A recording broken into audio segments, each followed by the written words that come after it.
Olá pessoal, tudo bem? Estamos aqui com mais uma live do Mulheres Sustentáveis, hoje quebrando os protocolos e trazendo um homem.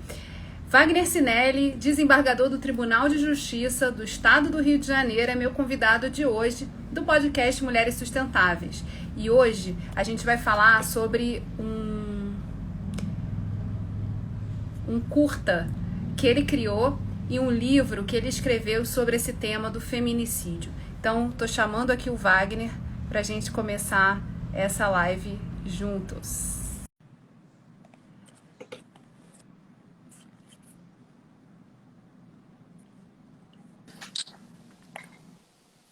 Tudo bem? Tudo bom?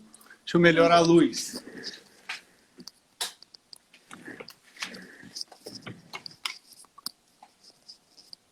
Pronto, tá me ouvindo? Perfeitamente. Ah, que bom. Wagner, estamos aqui quebrando os paradigmas do podcast Mulheres Sustentáveis, trazendo você aqui para essa roda de mulheres, porque o tema que você trata recentemente no livro que você lançou e também no curta-metragem sobre ela, de estudo sobre um dos desafios que a gente precisa combater, que é o feminicídio. E nada melhor do que a gente ter homens estudiosos que mergulham fundo, que possam que possam se preocupar com esse tema e traçar esse diálogo. Então, assim, para mim é um prazer ter você aqui com a gente para falar um pouquinho mais sobre várias coisas. Mas eu queria apresentar você para a galera que está aqui com a gente, porque eu falei que ele é desembargador do Tribunal de Justiça, mas o Wagner também é músico. Ele já lançou vários CDs. Ele tem um canal no YouTube em que você pode conferir alguns desses lançamentos, as marchinhas de carnaval. Então, ele é multi criativo. É mestre em Justiça Criminal pela London School of Economics, graduado em Direito pela UFRJ e em Ciências Sociais pela UERJ. E é autor do livro Espaço Urbano e Criminalidade, obra vencedora do 6º concurso de monografias jurídicas do IBC-CRIM, e, recentemente, do livro Sobre Ela, uma história de violência. Nesse livro, o Wagner foi a fundo nessa questão do feminicídio, né? E de quais são os bloqueios institucionais que existem também, né? Quais são os desafios de, na prática, combater essa questão. A gente tem lei, a gente tem um sistema de atendimento, mas todos eles falham muito. E a gente vê aí crescer os casos de feminicídio, principalmente nesse momento de pandemia. Então, esse mergulho, né, sobre ela, ele vai contar um pouquinho mais, e por isso que eu trouxe ele aqui hoje. Muito obrigado, Geisa. Obrigado também a todos que estão aí participando, escutando a gente, né, desse bate-papo. O tema é muito importante, eu já acompanho o trabalho da Geisa lá, se vão muitos anos, sou fã da Geisa, né, tá sempre ponta aí nos debates, os debates importantes. E o Sobre Ela, ele começou com a ideia de fazer um roteiro. Eu fiz primeiro um roteiro de uma história que virou curta-metragem de animação. Desde 2015 eu venho fazendo alguns curta-metragens, inicialmente de animação, mas não só, né? E principalmente inicialmente no universo da música. Depois eu fui saindo daquela coisa da música, comecei a tocar em temas sociais com a música e com Sobre Ela, assim, me afastando da música para falar de um tema que eu queria muito tocar, que é a questão da desigualdade de gênero, né, do papel da mulher na sociedade nossa, como é que as coisas estão acontecendo desde muito tempo, não é uma questão brasileira, é uma questão mundial, né? Essa desigualdade de gênero que atinge a mulher subjugada dentro de uma família patriarcal, e como é que ela vai vencendo barreiras, né? A mulher não podia estudar, não podia ser alfabetizada, depois não podia votar, depois não podia trabalhar. Então são conquistas que ao longo dos séculos e das décadas a gente vem assistindo. Então, preocupado com isso, eu fiz esse roteiro que virou curta, e aí, depois de feito, eu pensei, puxa, mas tem tanta coisa para ser falada desse assunto. O curta é legal, é uma coisa da cultura, é uma coisa que chama, né, para reflexão, mas vou fazer mais. Aí eu tive a ideia de fazer um livro exatamente aproveitando esse lado do jurídico que eu tenho pela minha formação e pelo meu trabalho, mas trazendo também outras disciplinas para todo mundo conversar. Então eu não queria um livro só juridiquês. É claro que eu tenho várias referências às leis e tudo mais, mas eu quis uma conversa assim da história, né, do jornalismo, né, da sociologia, da antropologia, para que fosse uma leitura agradável ao leigo do direito, né, que eu trouxesse todo mundo para essa conversa, porque o fundamental é falarmos sobre esse problema que é muito sério. E essa desigualdade, ela reflete nessa criminalidade que vitimiza a mulher. A mulher é a ponta frágil. Basta nascer mulher para estar no risco desse tipo de crime, é isso. E a gente está assistindo, e eu acho que a imprensa tem um papel importante e tem cumprido até muito bem esse papel de trazer o tempo todo os problemas que a gente tem, casos importantes de violência contra a mulher, para que as pessoas falem, isso aqui não pode. Né? Aí, às vezes, as pessoas falam, você não tem lugar de fala, você é homem, porque essa não é uma questão das mulheres, essa é uma questão da sociedade, nós estamos todos juntos. Né? E todos os homens são filhos de uma mulher, tem uma irmã ou tem uma filha, nós somos uma coisa só. Né? A gente tem que pensar assim. Mas é isso, então surgiu dessa forma. Nesse ponto, eu acho que é super importante frisar aqui, né? Não existe lugar de fala quando, na verdade, o que a gente está tentando é justamente combater questões culturais, né? Então, assim, o que é uma relação abusiva? Não necessariamente as pessoas conseguem perceber isso quando estão vivendo uma. E o que ela pode derivar. No curta, eu coloquei aí no feed do meu perfil, se vocês depois quiserem assistir, tem só um trailer, porque eu queria que o Wagner contasse aqui, né? A maioria dos curtas que ele fez, ligados a músicas, e músicas ligadas a temáticas históricas e culturais também, eles foram premiados internacionalmente em vários festivais. E o Sobre Ela também está nesse ponto, né? Por isso que a gente não consegue ainda divulgar o curta para todo mundo, para todo o público, né? É um pouco até de frustração, porque a pessoa está querendo assistir o curta e eu ainda não posso mostrar, só em ambientes fechados, porque alguns festivais exigem ineditismo, e o ineditismo para eles é não estar disponível na rede. Então, por isso que ele ainda não está. O que tem é um trailer, né, no canal lá da banda Urca Bossa Jazz, tem um trailer do curta, e o trailer que você ancorou agora na sua página não é igual àquele. Eu até gosto mais do que você está ancorando lá, porque ele conta a história de outra forma, ele faz o convite de outra forma, assim, eu diria uma forma mais sedutora ao telespectador. Né? Então, nós começamos em 2015, eu digo nós porque esse trabalho não é individual. Né?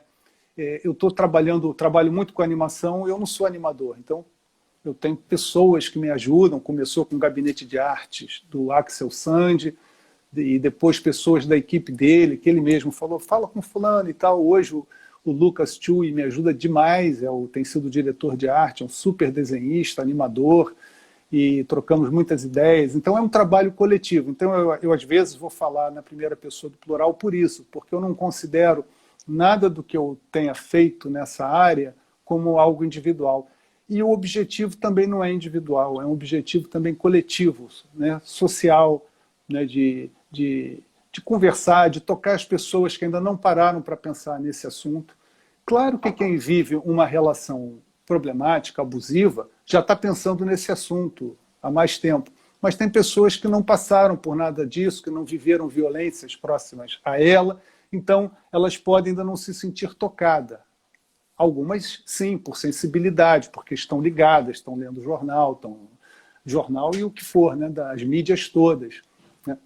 Mas então, em 2015, nós fizemos, pelos 70 anos de Raul Seixas, um vídeo que foi Saudades do Raul, que inscrevemos no Animamundi e então foi selecionado. E o Animamundi é o principal festival de animação do Brasil. Né? No momento ele está assim, com a pandemia está um pouco parado, mas no ano seguinte tivemos outro vídeo também no Animamundi, e a partir daí nós inscrevemos também em festivais fora do Brasil.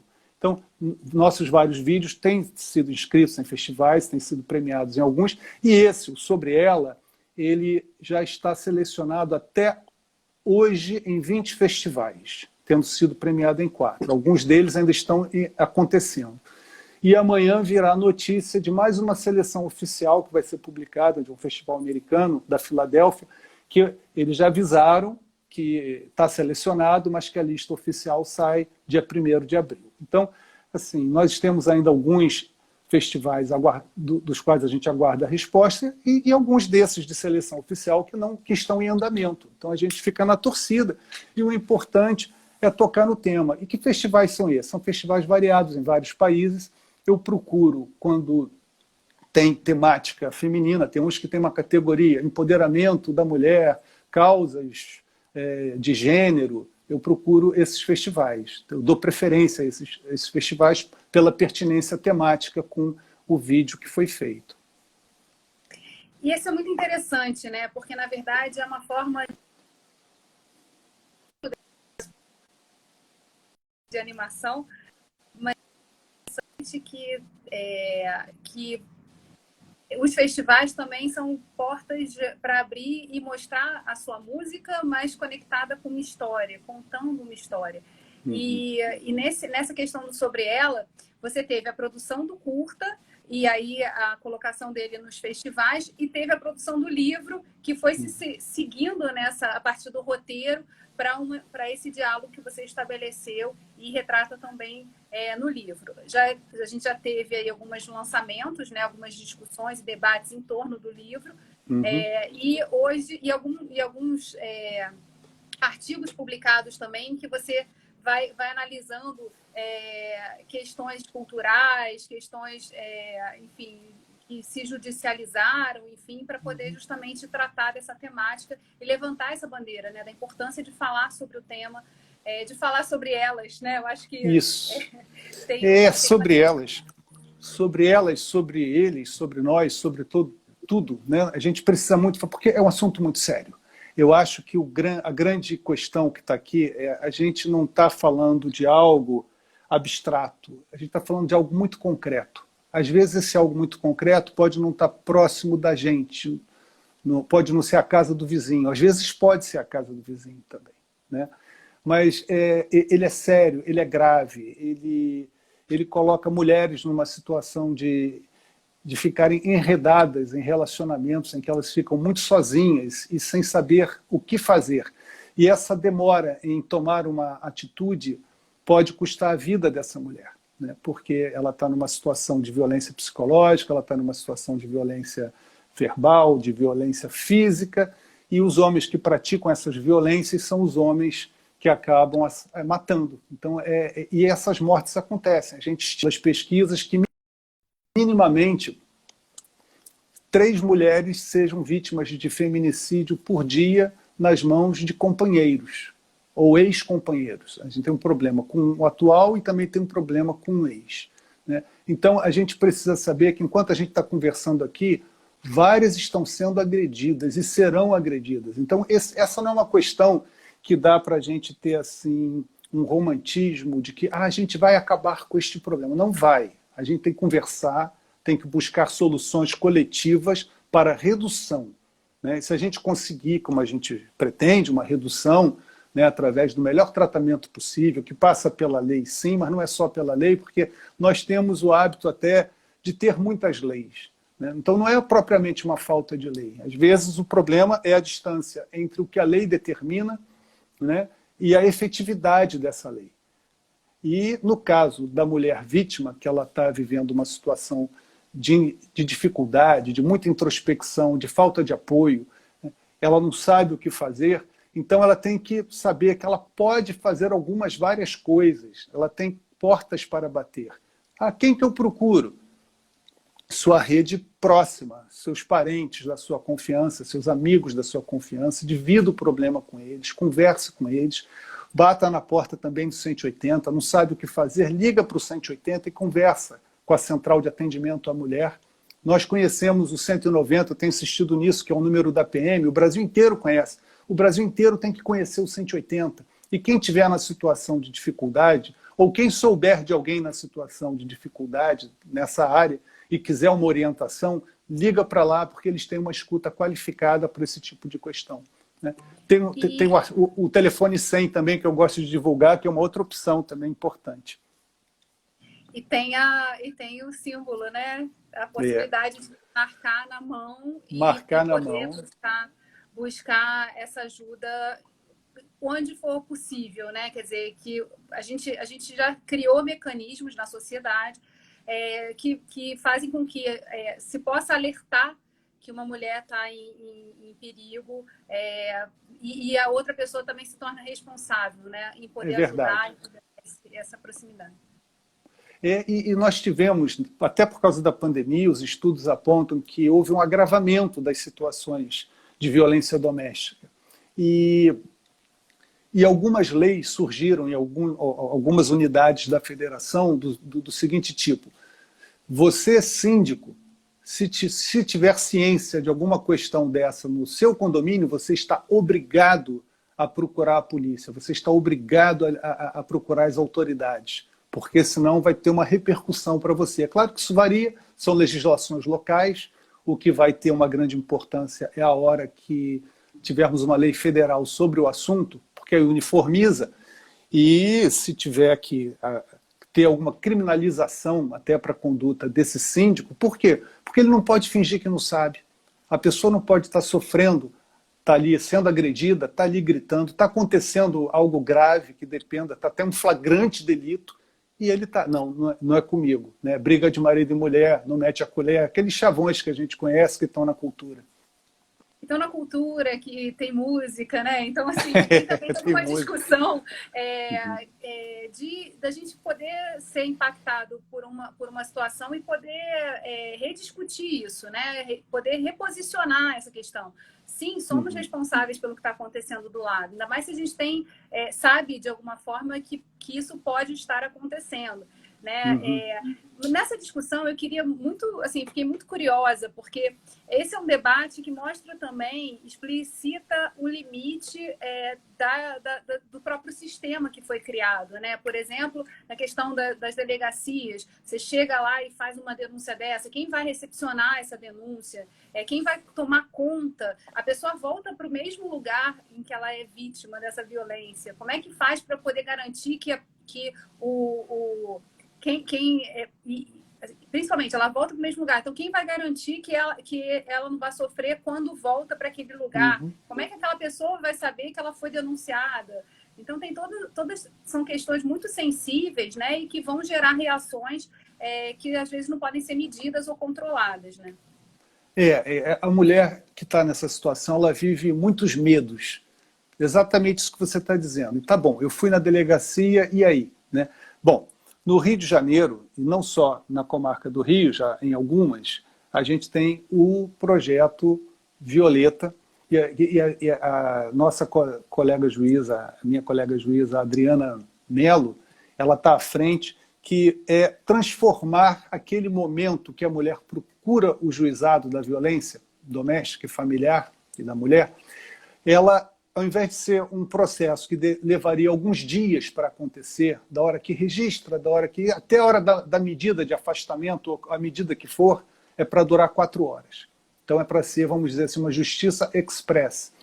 Agora, nós temos várias situações, depende da gravidade da situação. Dependendo da situação, o que aquela mulher tem que buscar é sair daquela casa, sair daquela situação, só prole, se ela tiver prole, e buscar um abrigo.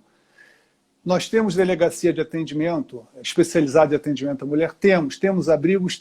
Temos delegacias dessa natureza e abrigos suficientes? Não temos. A gente precisa também, com esse debate, sensibilizar os chefes de executivo, especialmente de governo estadual. Por quê? Porque ele tem que ver que aquilo ali tem que ser uma prioridade de governo dele também. Eu sei que é uma cadeira muito difícil de se sentar, ele tem que repartir a atenção dele com tantas coisas, ele tem várias pastas, né? Mas essa é uma questão que as pessoas sofrem e as pessoas morrem, né? Então, a gente, para alcançar um melhor patamar civilizatório, a gente precisa enfrentar isso, a gente tem que equacionar isso. E tem que debater muito também, porque É, desse debate a gente busca soluções. A gente sabe que essa violência, pelos vários estudos, que ela reduz na medida que a mulher tem uma participação mais ativa na sociedade, né? No trabalho, na hora que a partilha do poder na sociedade está melhor equacionada. Mulheres participando dos poderes da República, em cargos-chave, né? Posição de presidente de tribunal, de governadora, de deputada, de senadora, presidente da República, e nas empresas também, como diretoras, CEOs, presidentes de empresas. A gente precisa das mulheres cada vez mais participando dessa vida econômica ativa e alcançando os cargos de poder. E a mulher, quando ela está empoderada, ela está numa situação diferente de quando ela não está empoderada. É uma outra coisa que eu digo muito, o que é você ter poder? Em primeiro plano, é você poder determinar a sua vida do jeito que você quer. Ótimo. E você, quando tem mais poder, quando você também determina a vida dos outros, quando você contribui para a vida dos outros. Então, a gente tem uma estrada de empoderamento da mulher que exatamente está acontecendo. As mulheres estão cada vez mais no mercado de trabalho, estudando, e temos várias questões, a mulher em mesma posição que o homem ganhando menos. É uma briga, é um cabo de guerra, e é um cabo de guerra que, como ele tem raízes na cultura, tem coisas que ninguém combinou com ninguém. Elas são assim, não deveriam ser assim, mas elas são. E aqueles homens que estão em muitas posições, que estão tendo uma mulher subjugada, ou não respeitada, ou não tratada de uma maneira igual, ou não dando as mesmas oportunidades, ou praticando assédio no ambiente de trabalho, que também é um outro problema que existe, né? Então, essas pessoas, elas respiram a cultura e reproduzem aquela cultura que elas aprenderam. E dentro dessa cultura temos violências, elas reproduzem violências verbais. Quem já não teve na vida aí um chefe irritado, que gritava? Isso não é normal. Parece que ele é assim, ele é temperamental, aí ele faz isso, mas como ele tem um coração grande, gosta de todo mundo, tem horas que ele até dá presente. Né? Então, a gente tem um convívio com uma violência verbal que parece natural e que ela tem, a meu ver, uma origem no passado, que envolve a escravidão que o Brasil teve, que foi a escravidão que terminou mais tarde nas Américas, que é uma mancha na nossa história, e que as pessoas tratavam o outro, que era o escravo, como um objeto, e que ele poderia ser castigado, ele poderia ir para o pelourinho, aquela punição era na frente de todo mundo. Se você é uma criancinha que nasce assistindo aquilo, se você é o filho do escravo que está na senzala, você vai viver uma vida de pavor e medo. Se você é o filho do senhor de engenho, você vai achar que aquilo ali é o que se faz. Papai está trabalhando, está dando os trabalhos, está ordenando como é que o capataz faz e tudo mais. E você vai vivendo essas violências. E nós tínhamos violências, não na minha geração, mas minha avó me contava, minha avó, mãe de minha mãe, que quando ela era jovem, que tinha palmatória na escola, que tinha joelha no milho, né? E coisas assim. Isso tudo é muito ruim. E a gente, quando convive com essas violências, elas são naturalizadas e são até banalizadas. E o problema disso tudo é quando a gente não reconhece o outro. É uma questão de alteridade que tem que fazer parte da nossa vida o tempo todo, né?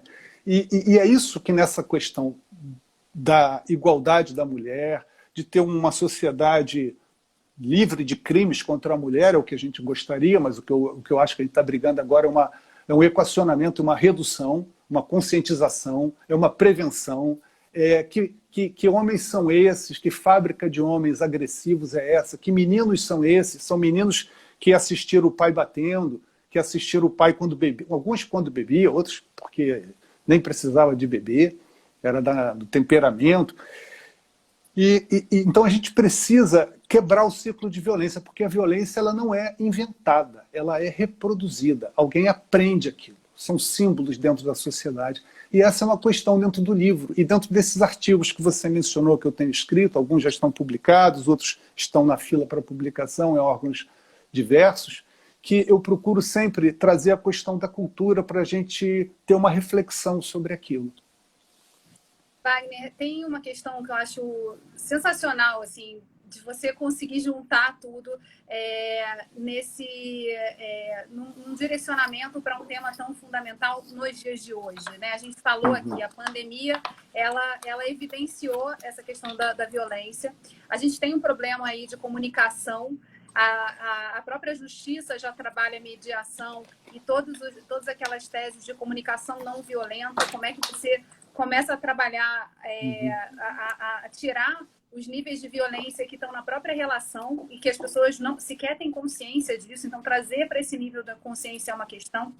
Mas você, na figura de um desembargador, né, certamente já tem também a expectativa em torno de um desembargador falando sobre esse tema, sobre a solução, né? Como é que você resolve isso? E eu queria saber, assim, na perspectiva do homem Wagner Cinelli, né, que tem o braço da cultura a questionar isso a partir de um curta-metragem de 5 minutos que resume assim, o que é a questão da violência contra a mulher, da escalada da violência que acontece dentro de uma relação até chegar ao óbito, né? Como é que houve, tem esse viés da cultura, da música, da cultura musical, e que começa a perceber também que o que está lá registrado na cultura precisa também ser questionado.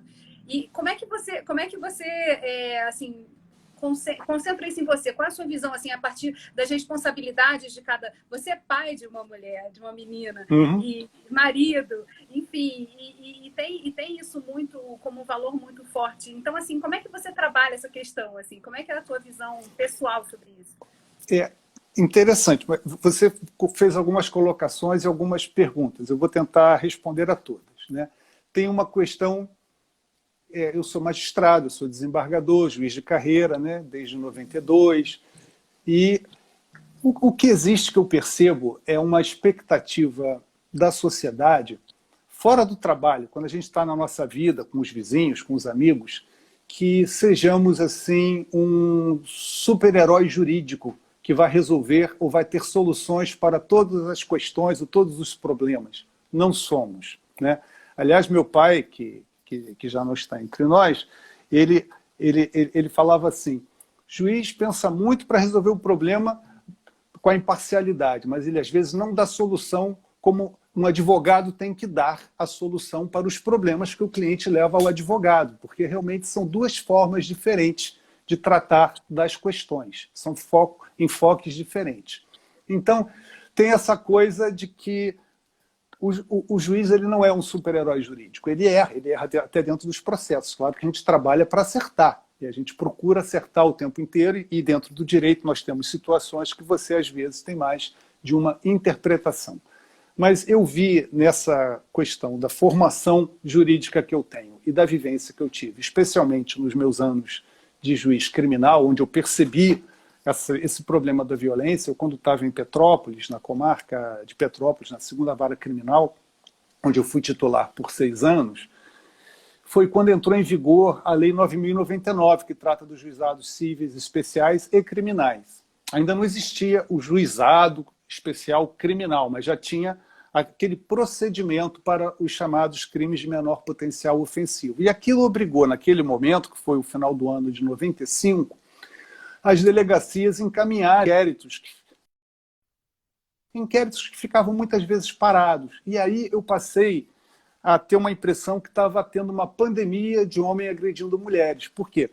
Porque eu comecei a receber muitos inquéritos desses, que eles tinham que vir para o fórum. Aí iam para o promotor, do promotor vinha para o juiz e tinha que convocar essas partes. E eu perguntava sempre para as partes, para a mulher: a senhora já foi à delegacia antes? Ah, meu filho, já fui várias vezes. Às vezes me chamavam de meu filho, eu era novo, né? Aí vinha e falava: ah, olha, e não aconteceu nada não, é a primeira vez que eu venho no fórum. Então, eu tinha casos de mulheres que já tinham ido algumas vezes à delegacia, era a primeira vez. Um caso ou outro era a primeira vez que a pessoa estava procurando, mas a maioria, elas tinham muita frustração de já terem procurado a delegacia outras vezes sem nada acontecer. E do ponto de vista da polícia, e eu conversava com os policiais também, eles tinham uma impressão de que briga de marido e mulher, quando vinha para a justiça, não dava nada, não acontecia nada. Eles usavam um termo que era feijoada, é feijoada. Depois eles estão bem de novo. Mas depois, pode ter um casal que depois ficou bem de novo, mas pode ter outro que a mulher morreu. Né? Aquilo ali não é assim, não é simplista assim. Né? Então, essa é uma questão. A outra pergunta sua tem a ver com a questão da cultura, dessa minha aproximação com a cultura, e eu procurei juntar esses ingredientes todos para poder pensar questões sociais. Então, a partir do universo da música, eu comecei a tocar em questões sociais, primeiro com o Que Querer, que tratava da discriminação racial, escravidão e memória social, depois com a Caiaca, que trata da questão indígena, da exterminação que aconteceu nas Américas pela invasão, dominação e sucessão dos povos ameríndios pelos europeus que aqui chegaram. Então, para pensar, para refletir, e aí depois cheguei no Sobre Ela, que é o tema que eu estou me debruçando agora e não vou parar nunca, porque eu estou vendo nele uma seriedade, uma gravidade, uma urgência que a gente não deve ficar calado. A gente tem que participar disso. Né? E tinha mais uma questão que você trouxe, que você puder me ajudar, eu complemento as respostas.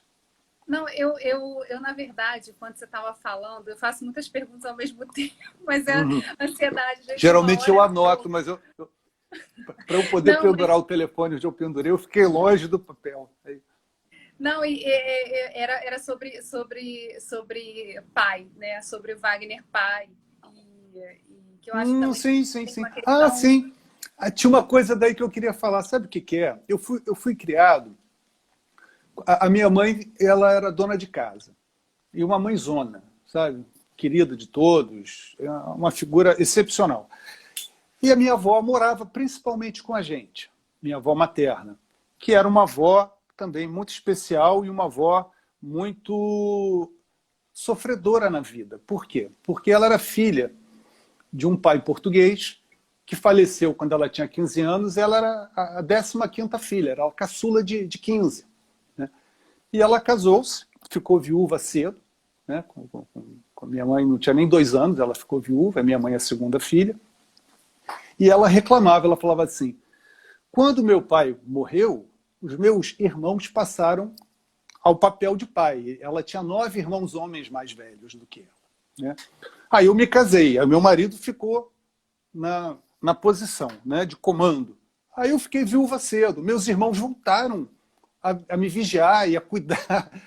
Eu estou falando aí dos anos 40, já lá vai muito tempo e tudo mais, mas a minha avó era uma mulher meio enfesada, meio briguenta com as coisas. Então ela seguiu a vida dela, ela trabalhou como bilheteira no cinema de Vila Isabel, da 28 de setembro, a vida quase toda, e era costureira. Né? A irmã dela era uma costureira assim, de sucesso, e ela também ajudava a irmã e fazia as costuras dela, e seguiu a vida e criou as filhas.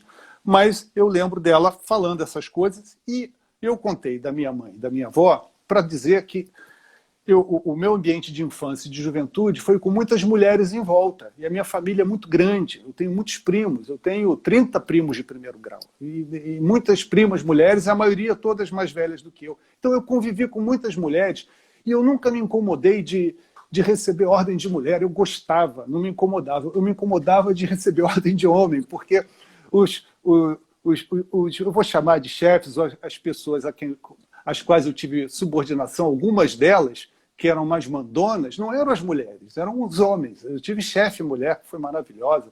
Eu trabalhei no intercâmbio com a Beth Albuquerque e outras. Então, eu tenho essa visão. Então, eu estou falando agora de um aspecto muito individual, muito pessoal, que eu acho que é o que você quis tocar, e eu estou contando essas coisas da minha vida, e da minha família, e da minha relação com as mulheres, nesse sentido. Né? Então, eu convivi com muitas mulheres, e sempre foi muito bom, sempre gostei muito, e nunca me incomodei de quando elas me davam comandos de atender, e porque eram comandos, não vou dizer amorosos às vezes, muitas vezes, né? Mas é de outro jeito. E quando eu confronto com alguns dos chefes homens que eu tive, eu falo, poxa, fico com as mulheres. Né? Isso é muito bacana, Wagner, porque você está falando de aspectos assim que vão compondo, né, essa tua personalidade e que também acabam sendo colocados como ingredientes, tanto no livro quanto no curta. Quando você falou, por exemplo, da experiência da polícia, que eu não conhecia, né, dessa coisa do GCRIM, né, do Juizado Especial Criminal, a gente vê a cena daquela pilha de papéis, a mulher fazendo a denúncia e o policial colocando ali naquela pilha. E aí dá essa sensação, né? Quem já teve proximidade com algum caso assim, entende que a velocidade é muito fundamental e por isso essas 4 horas às vezes são cruciais. A violência numa relação, né, fechada, em que as pessoas estão dentro de uma casa, muitas vezes elas são feitas em vários níveis, não é só quando chega a agressão, ela já está escalando há muito tempo e começa, às vezes, no desentendimento sobre coisas básicas do dia a dia. E o sair disso é muito complicado quando você, por exemplo, tem a dependência econômica, né? E aí, na maior parte das vezes, um dos quadros que explicam a não saída da mulher daquela situação é a dependência econômica, é não saber para onde ir ou quem procurar para poder ter um apoio e poder sair daquela situação. Então, assim, são questões que a gente ainda precisa ter muita sutileza, muita leveza no chegar a essas questões e pensar como ser humanos, assim, como é que a gente consegue agir de forma a não reforçar esses estereótipos, porque há também muito julgamento, né? Quando uma mulher é vítima de violência e que acontece alguma coisa, a primeira coisa que se pensa é assim, mas aí eu vou me meter nisso, depois ela vai estar lá beijando ele de novo e tal. E não entende que, assim, é uma dependência emocional. A gente está falando de uma relação que é muito mais profunda, né? Que envolve um monte de coisas. Então, assim, conseguir identificar também, né, quais são os momentos de perigo, quais são os pontos da relação que começam a ficar doentios, talvez seja um ponto interessante também para se trabalhar nesse falar sobre o assunto, né? E você tocou numa questão muito importante, que é, depois eles estão lá se beijando, eles brigaram, o homem bateu, o homem agrediu, depois eles estão lá se beijando. É porque tem o ciclo da violência, também chamado de espiral da violência, que surgiu proposto por uma psicóloga americana, a Lenore Walker. E aí ela identificou que você tem 3 fases muito marcantes, que é o momento do estresse, que está havendo um estressamento na relação, depois você tem o momento da explosão, que é o momento da agressão, e depois você tem o que ela chama de honeymoon, que é a lua de mel, que é o momento do perdão. Ou do perdão, ou do deixa para lá, mas eu no livro eu falo disso como se fosse um vulcão que está ficando com muito magma quente, precisando explodir, depois ele explode, aí depois ele arrefece, né? Então, a mulher está lá beijando ele depois que houve a explosão, depois que houve a agressão, porque aquilo é uma fase do ciclo da violência, esse ciclo que precisa ser quebrado, né? Então, e essas mulheres que estão sofrendo isso, uma situação de relação abusiva, e que elas estão passando por esse ciclo, porque esse ciclo ele é repetido, ele vai se repetindo, e não só vai se repetindo, como ele costuma ter agravamentos, né?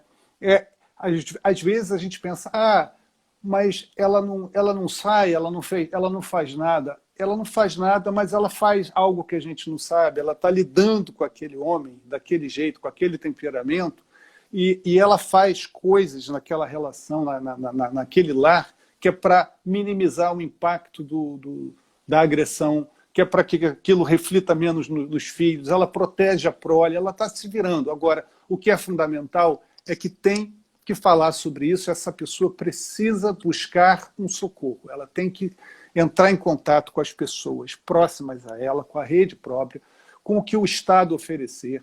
É para o 180, é para o número 100 também, é para a própria Polícia Militar também, é para a Delegacia de Atendimento à Mulher.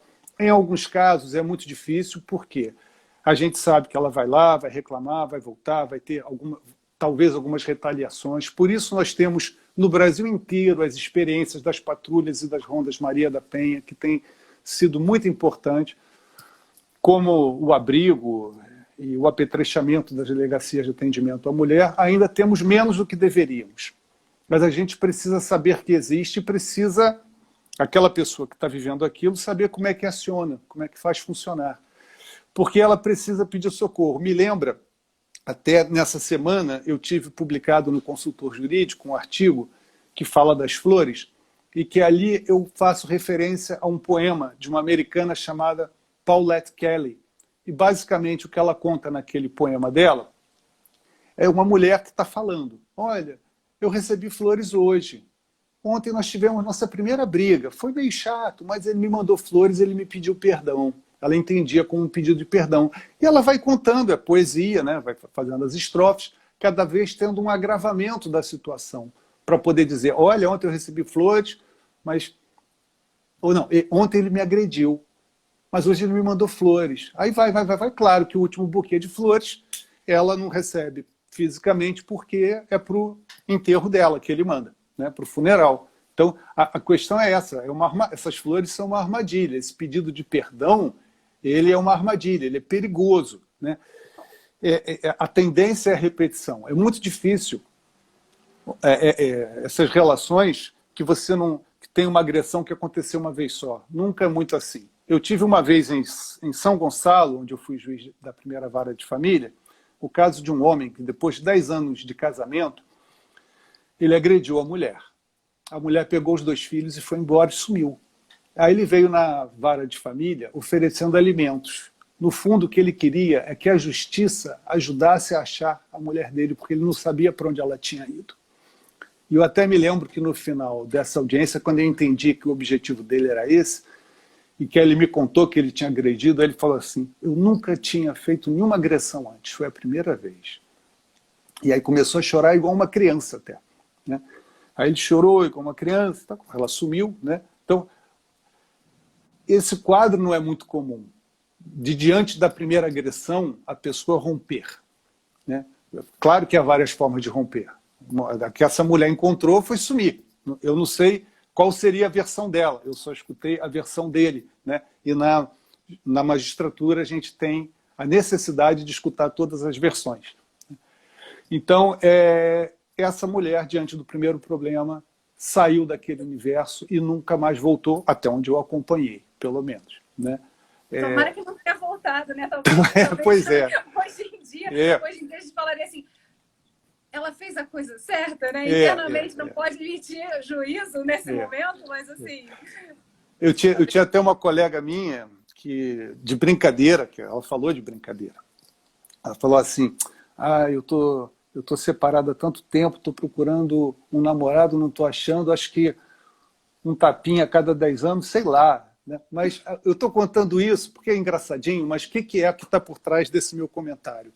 Nessa seara, todos os comentários, ou todas as anedotas, e tudo que tiver um resquício machista, sexista, a gente tem que fugir. A gente tem que aprender a não achar graça dessas coisas, a não rir dessas coisas.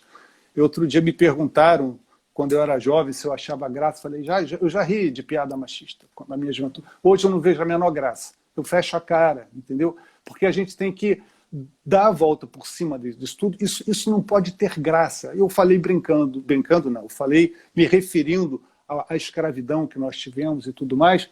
Imagine piadas escravagistas naquela época. Talvez tivessem graça para aquelas pessoas daquela época, ou para algumas daquelas pessoas daquela época. Imagina alguém contar hoje uma anedota daquela natureza, né? É completamente fora do mundo. Eu quero que seja assim, eu espero que seja assim, para tudo que for contrário à mulher, para tudo que coloque a mulher para baixo, para tudo que coloque...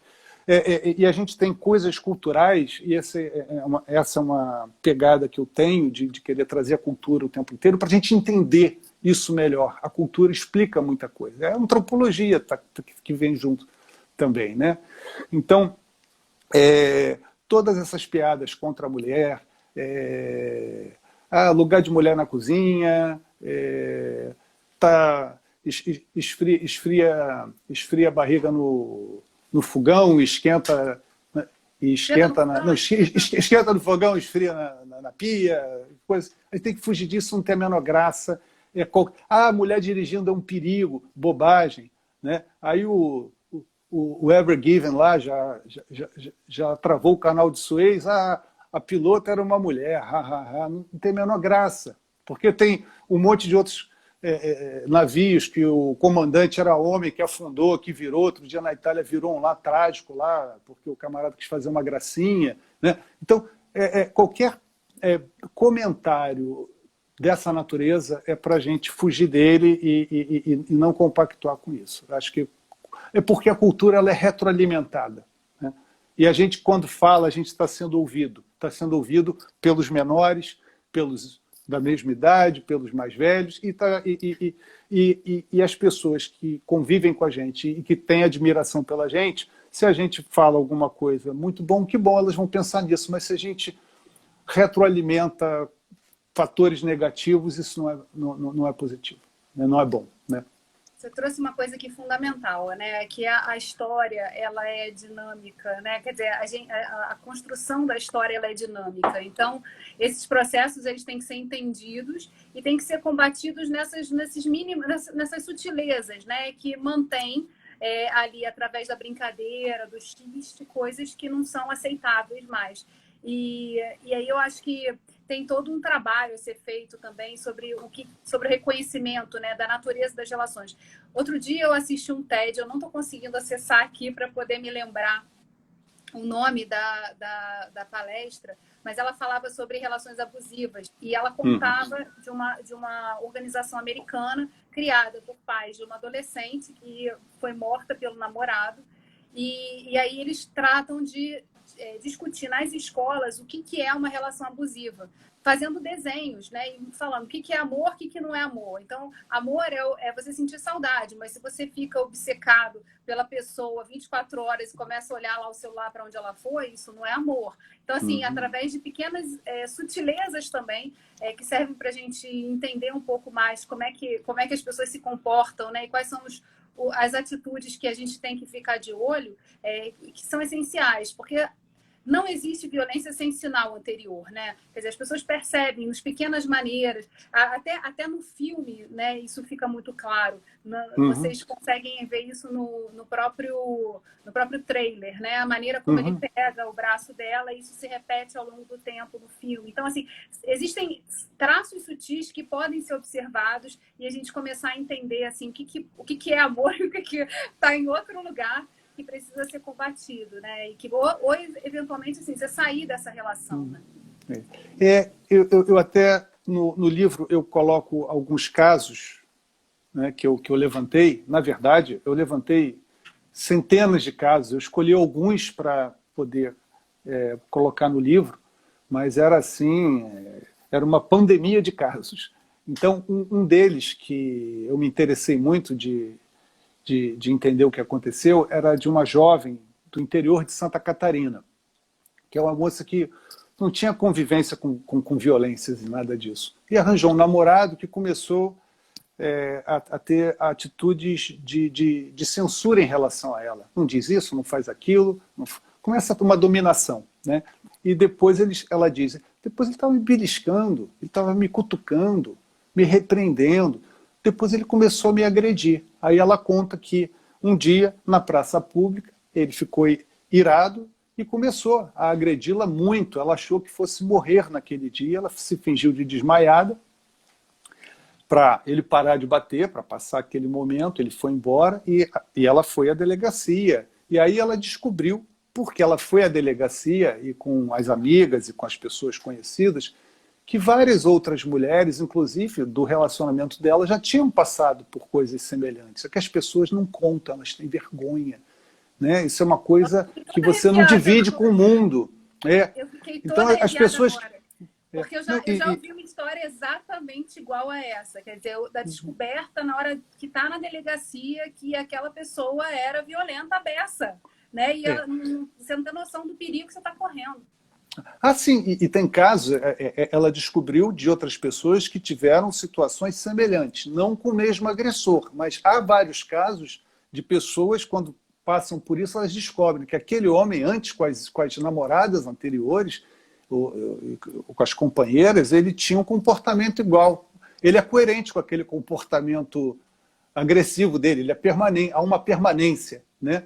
Então, essa moça fez isso, foi na delegacia, descobriu que aquele problema era sério, era uma coisa que atingia as pessoas de uma maneira que ela não imaginava, e ficou assim, ativista, né, de incentivar outras mulheres a procurarem a polícia, a se mexerem, porque é essa que é a questão, tem que ser na prevenção. E um ponto importante da prevenção, a gente falou, claro, a prevenção na educação do jovem, para que ele tenha respeito, para que o mundo seja baseado na igualdade e tudo mais. Mas, assim, uma coisa da prevenção é a mulher que está numa relação que começa a se mostrar abusiva, ela tem que entender que aquele sinal primeiro não é um sinal amarelo, ele é um sinal vermelho. Aquilo é muito sério, ela não pode deixar passar. Porque se ela deixar passar, aquilo repete, e repete com maior gravidade, e aquilo daqui a pouco é parte da vida dela, e ela acha que aquilo é normal ser assim, e não é normal ser assim. Então ela precisa pedir socorro, ela precisa se movimentar. Eu sei que é difícil, mas assim, parte do que a gente está fazendo, do que eu acho que a imprensa tem feito até muito bem, porque a gente, infelizmente, tem tido casos trágicos, né, de feminicídio que a gente toma conhecimento. No ano passado, final do ano, no início desse ano, vários, né? Eu tive minha colega juíza Viviane, que eu conhecia, gostava muito dela, e que eu não imaginava nunca que ela tivesse um problema daquela natureza. Exatamente por isso, as pessoas não ficam falando disso. Isso não é motivo de orgulho, as pessoas ficam incomodadas, elas não querem dividir aquilo. Elas não dividem outras coisas, até menos gravosas, vão dividir aquilo, não contam, né?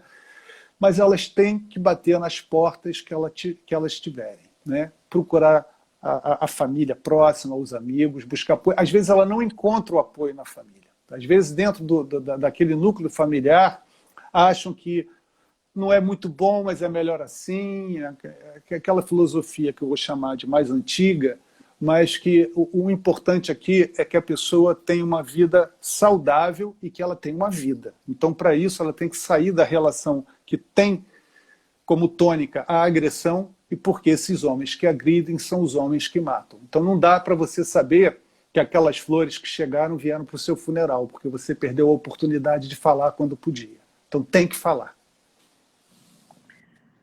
Wagner, eu quero muito te agradecer a oportunidade da gente estar junto aqui nessa live. Eu acho que muito do que você falou aqui serve de alerta para muitas pessoas.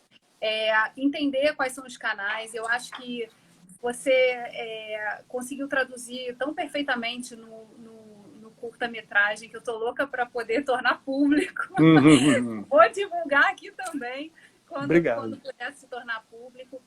O livro é sensacional e é um mergulho. Eu vou mostrar de novo a capa aqui para quem ainda não conhece, teve a oportunidade de ver. Depois eu vou botar lá mais as informações no feed. Tá bom. Mas, assim, você está levantando um tema fundamental. E eu acho que também o fato de você ser homem, a tratar dessa questão, você está num lugar também como na justiça, que é um lugar onde as pessoas procuram, né? E que é um lugar em que há, sim, movimentos para realizar coisas, também chamam a atenção para a disseminação desse conteúdo, né? Para a gente poder falar mais sobre isso. E à medida que a gente vai falando mais, a gente vai colocando as coisas que são insustentáveis no lugar que elas devem ficar, né? Que é fora do nosso discurso, da nossa vivência, né? E trazendo as pessoas mais para perto para poder ajudá-las num momento tão frágil, né? Tão difícil que é você se ver diante de alguém que você acha que é o seu amor e receber flores por conta de uma agressão que dali só vai escalar, né? Que muitas vezes aquilo ali é só o primeiro aviso, o sinal vermelho, mas o sinal vermelho. E dali a gente não sabe quanto tempo leva entre um ponto e o outro. Então, que a gente consiga também, a partir da consciência, do conhecimento, da informação, preservar vidas. Então, parabéns aí pelo teu trabalho. Geis, obrigado a você. Exatamente isso que você falou. É um dilema dessa mulher, porque o lar de uma pessoa, que é para ser o lugar mais seguro, para ela se sentir mais seguro, se torna um ambiente de medo. É o ambiente da tortura dela, é ali dentro. Então, a gente tem que falar sobre isso é fundamental. Você está abrindo espaço, que eu acho maravilhoso. O livro ele está disponível, sim, no site da editora, que é a editora Grifos, com Y e PH, né? E também na Travessa, Livrarias Cultura. Ele existe também no formato e-book, para quem preferir, e está na Amazon.com, está na Walk, e nas plataformas digitais. E nós fizemos, com o apoio da editora, foi uma edição com tiragem dobrada de propósito. Por quê? Porque esse dobro que nós fizemos na tiragem foi para um projeto que vamos desenvolver, já estamos conversando com os parceiros. A gente quer levar o assunto para as escolas públicas estaduais, que é onde tem o segundo grau, e para as universidades estaduais, as universidades públicas de pedagogia, para a gente conversar com o alunado, falar sobre esse assunto, sobre ela, e depois entregar um livro para cada um. É isso que a gente quer fazer para poder contribuir, nem que seja uma gota no oceano, para essa problemática que nos aflige. Se não é diretamente, é indiretamente, e quanto a gente tiver uma questão social dessa magnitude não equacionada, a sociedade não vai estar pacificada. A gente vai ter um problema muito sério, a gente precisa resolver isso pela gente e por todos, pelos próximos e pelos distantes. Precisamos ter alteridade. Boas notícias da continuidade, né? Da maneira que a gente tem de levantar reflexão, né? Que isso se espalhe, que a gente possa, a partir do momento que a gente faz a informação chegar a mais pessoas, gerar outras reações. Então, eu acho que o bem ele precisa ser falado, a gente precisa mostrar, né? Confrontar as pessoas com o que é o ideal, com o que é uma vida de paz, de alegria, né? De felicidade, como é que a gente cultiva isso no dia a dia.